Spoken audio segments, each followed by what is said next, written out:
4 designs, Shanghai Zhongxing, SOM, Tongji, and Foster, did a second competition in 2007. SOM and the design for this. And when we designed the building,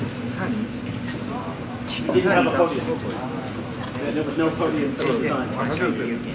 This was added later. I see. 他们在设计的时候，当时最早的方案的时候，它并没有这个下面这个群房啊，所以大家都没有提。12. Actually, this was the early design. We took out one set of floors, so it changed after this. So this is office to here, and then hotel at the top. When we submitted the design, we didn't have the podium. We just had this. Actually, there was a different podium in this.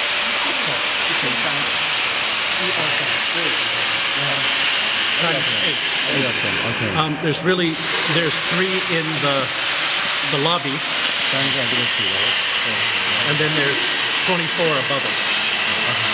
And they get a little bit smaller. This is the biggest point. Is 12 meters outside. And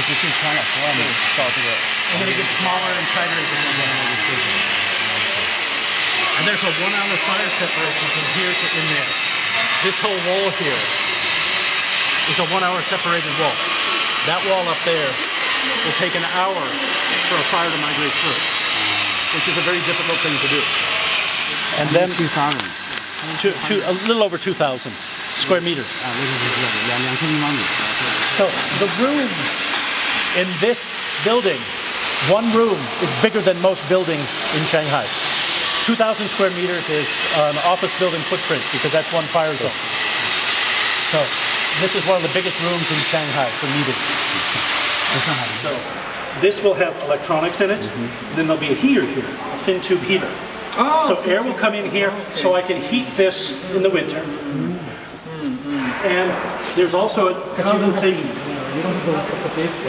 Yeah, there'll be baseboard heat in there, and the air heat, you can see those levers there? Yeah. That's where the air, spill air from the office space comes in. And at the top it comes in, at the bottom it comes in. So floor level is probably up to here. Yeah. This is, I think, so 500. Here would be able to see. Yeah. So the floor, I think, is 300 millimeters up.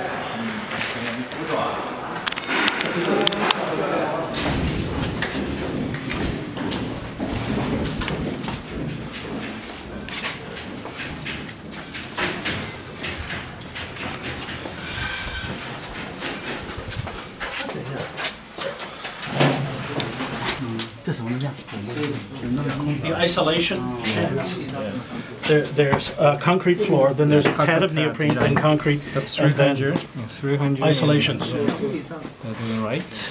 So this thing just makes hot and cold water. Let me see. That's the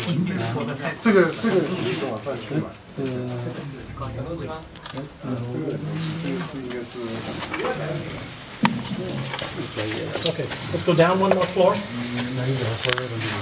刚才你说的不是有？他说逃生层嘛，不就2个那个逃生井，这2个。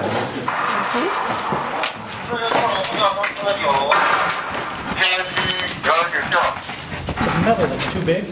It forms a tiny fracture in the glass. As the sun heats it up and goes away, it cools down. So it heats and cools, heats and cools.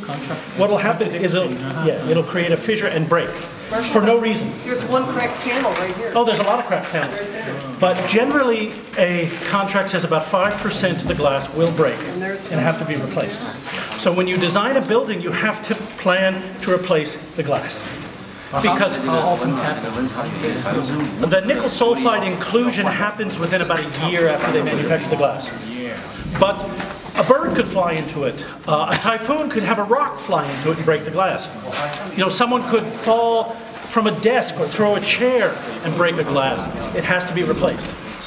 Every piece of the building has to be brought up in the elevators or on the BME system to be replaced.